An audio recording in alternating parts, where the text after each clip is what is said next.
So this is what I'm supposed to put in, right? Mm-hmm.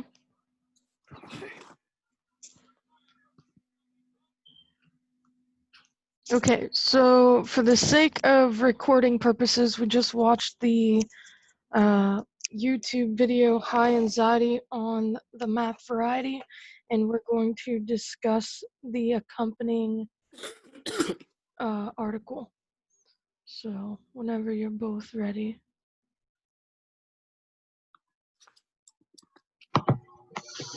I'm okay. Okay. So first, what did you guys think about that video? I know it was kind of dated, but I think it's still kind of relevant. Yes. It's like that girl that basically she was suffering from math anxiety because of a childhood situation. And she carried that along with her all the way until she was basically an adult. So sometimes some little things that happens to us like when we're kids, that basically is a big impact in our basically entire life. All you have to do is basically to learn how to overcome those situations, like just by simply having positive thoughts, like I know I can do this. Maybe it's not that easy, but I know I can make it. That can help a lot. Amen. Mm-hmm. So you can kind of see why I wanted to end this week with this setup. It kind of really wraps up what you guys learned about this week, I think. And Another thing that I felt like I learned, even if I skimmed through the video, I felt like I learned that even when things get tough, you don't give up. Because I took like the math 990 mm-hmm. like 8 times, and I Wow. never gave up on it. I never stopped taking the class because I wanted to finish. I wanted to prove to myself that I could do it in a way. Right. But I felt like if I kept taking it, I wasn't going to miss it. I mean, Jay is asking for an instructor email. Oh. Should I just put yours? Mhm. Mhm. Okay. I'm just gonna copy it.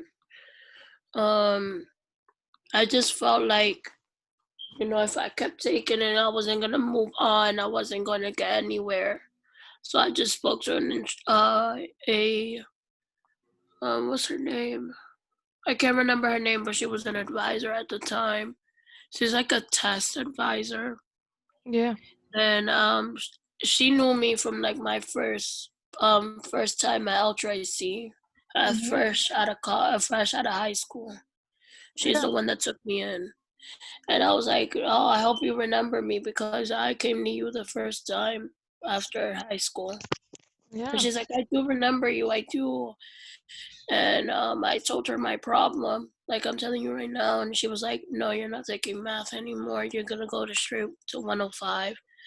And we're going to do it with I'm going to talk to the dean to make sure that she puts you in a math that has like a tutoring thing.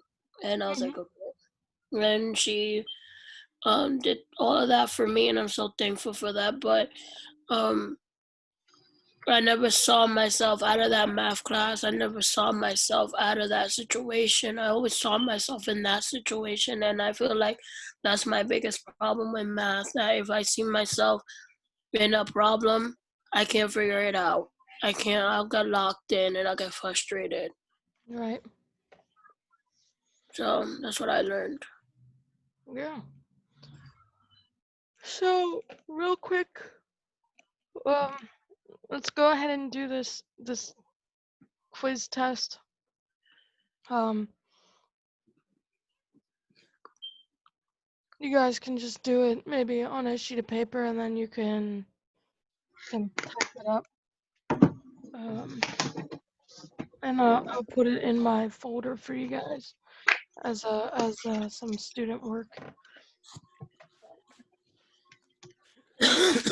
This is on the Canvas too. So. This paper? Yeah, it's this paper and the video are both on the canvas.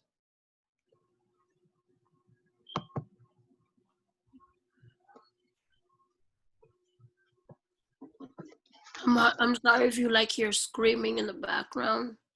It's okay. I have a big family and I have daycare in the house, so if you hear like doors slamming, kids screaming, just know that that's me. Okay. Sorry about them. Really sorry. I can't hear anything right now. Okay, just know that at some point, some kid is gonna come barging in here. The dog is gonna bark.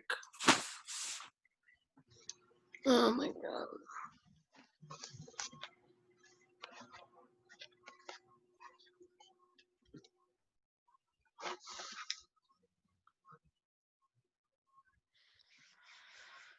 So I can tell you, from the teaching standpoint, I don't know if too many students cringe to come to my class because I think I try to keep it somewhat amusing.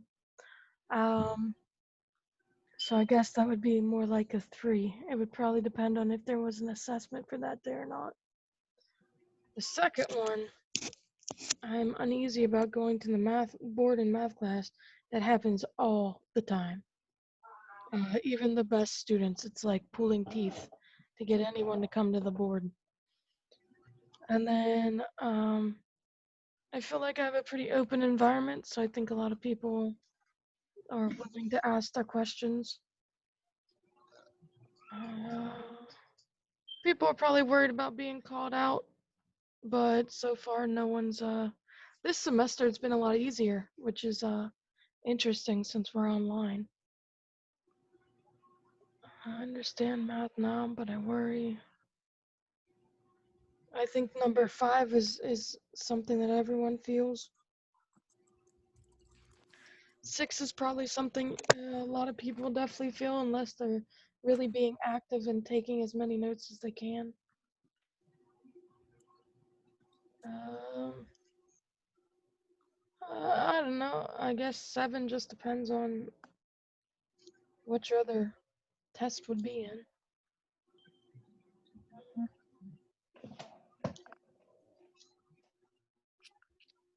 I think number 8 is the point for this class.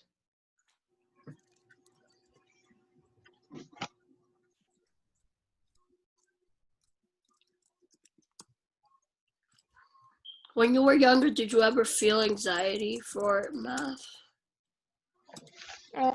Well, yeah, I hated that calc class that I was in. So it definitely was not my favorite. I'm sorry that I'm just asking you some personal questions. No, you're okay.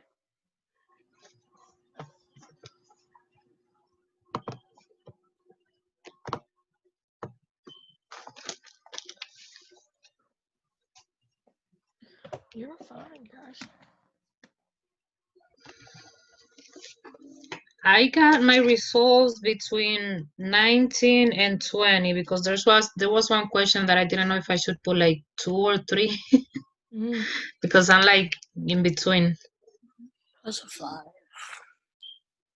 okay, so That's a 3. here's the results if you want to check your 5. score. If you're 10 to 19, it says, wow, loose as a goose. You can put this brochure away and use it for your friends. If you are 20 to 29, you're on the fence. If you're 30 to 39, you're still fearful about math. And if you're 40 to 50, no doubt you have a math anxiety. No, I don't necessarily feel like you. 4. I feel like any of these anyone can feel at any one time. And I think the point of this class is going to be to uh, help you identify what your triggers are, and then once you've been triggered, how can you get back to your baseline so you can just focus.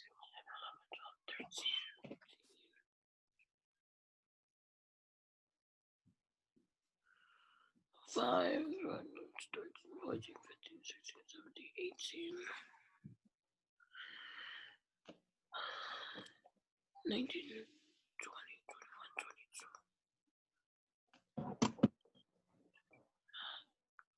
4, 22, 23, 24, 25.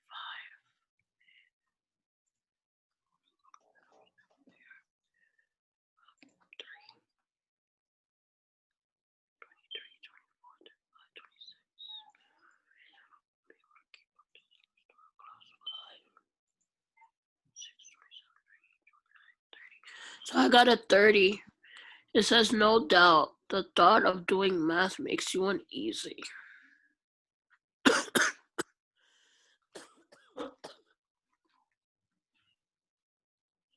Yeah. And like I said, though, I feel like the point of this class is to help you figure out your triggers and then get you back to baseline. So let's talk about real quick some of the myths that they brought up. You have to be born with a mathematical brain. What do you guys think about that? I don't think that's true because nobody knows. Nobody knows the knowing. You're not born smart. You gotta, in a way, learn to be smart. You're not born smart. I don't think you are. Right. So if the smartest person in the world didn't have any access to education, I mean, they still might be intelligent emotionally, but I mean, it's not like you just, come out of the womb knowing advanced mathematical theories.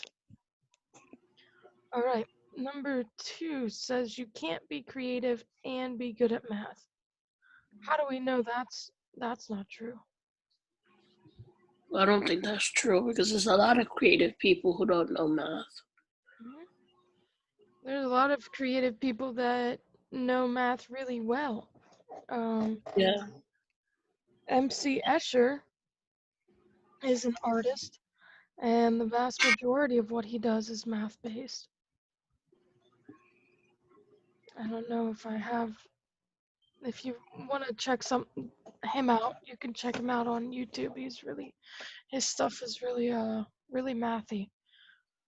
All right, myth number 3. Women are not as good as men when it comes to math. That's ridiculous. That is ridiculous. That's like saying that. It's a little bit redundant as well.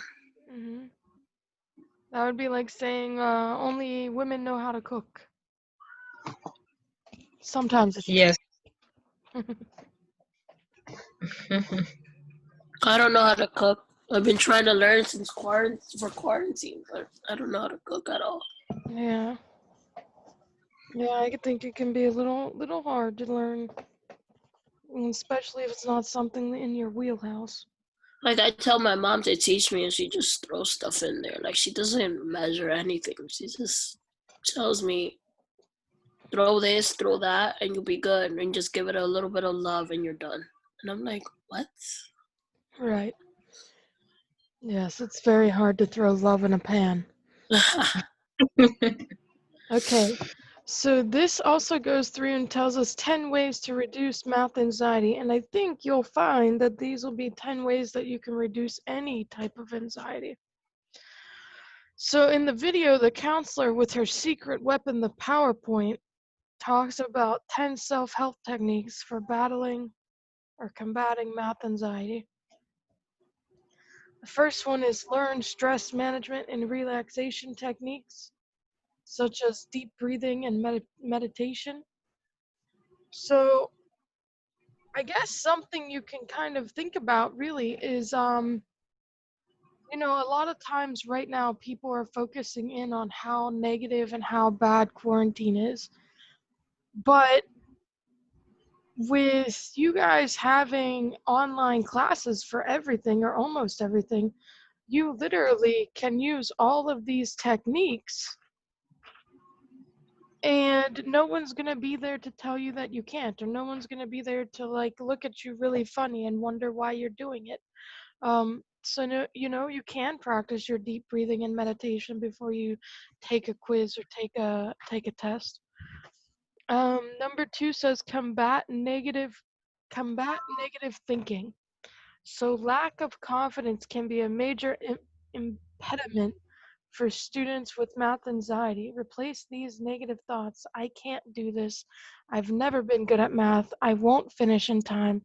With confidence building affirmations. I know this. I'm prepared and I can do this. So you guys have asked me if I have any math anxieties. Um, I can tell you that I 100,000% uh, have an extreme anxiety when it comes to reading out loud.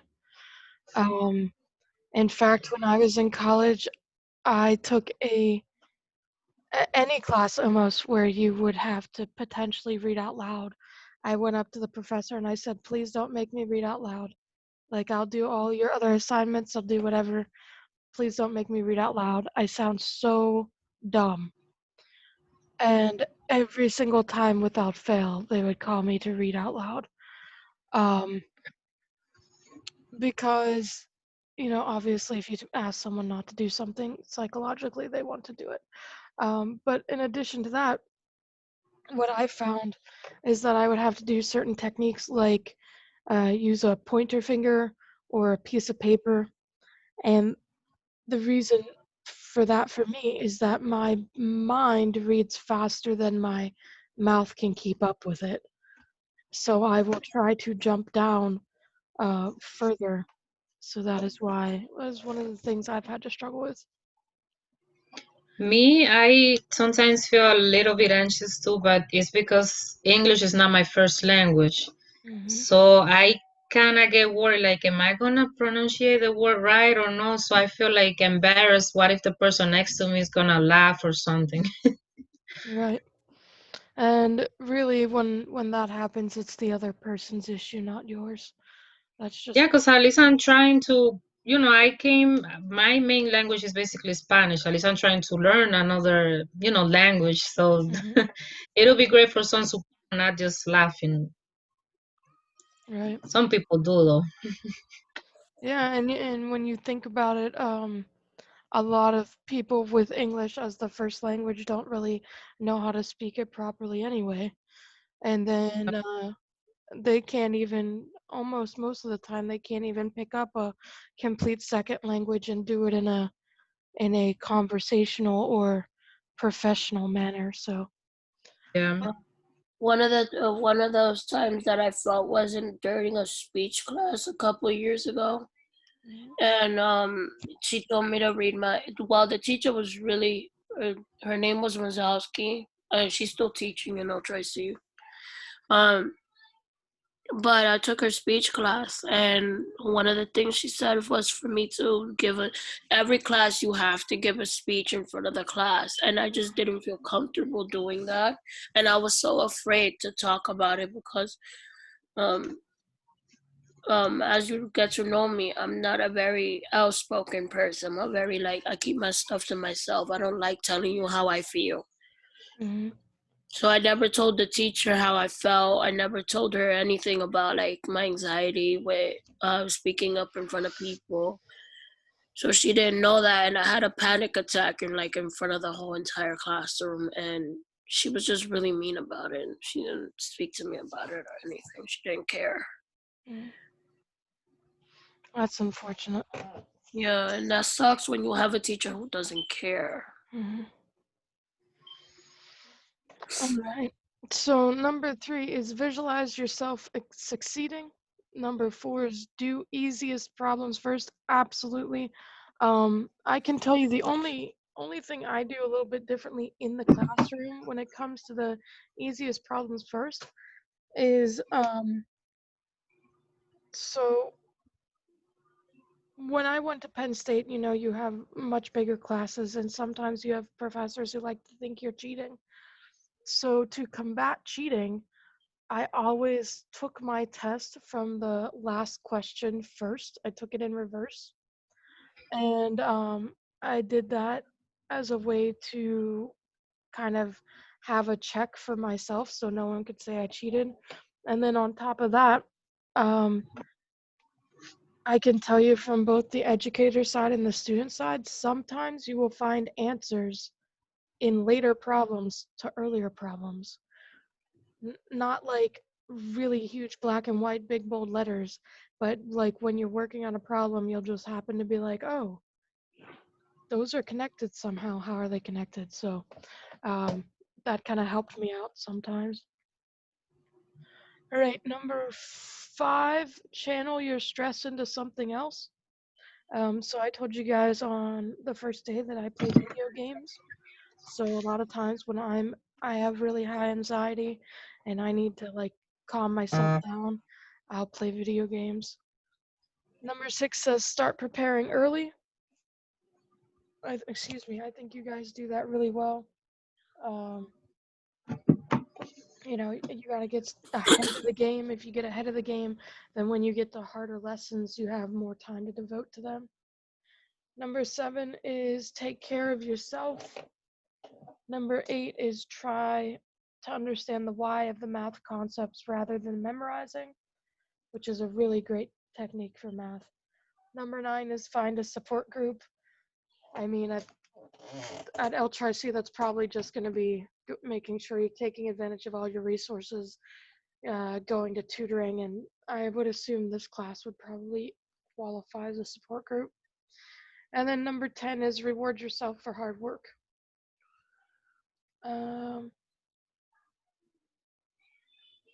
Okay, so there are a couple of websites there that they give you if you want to use those.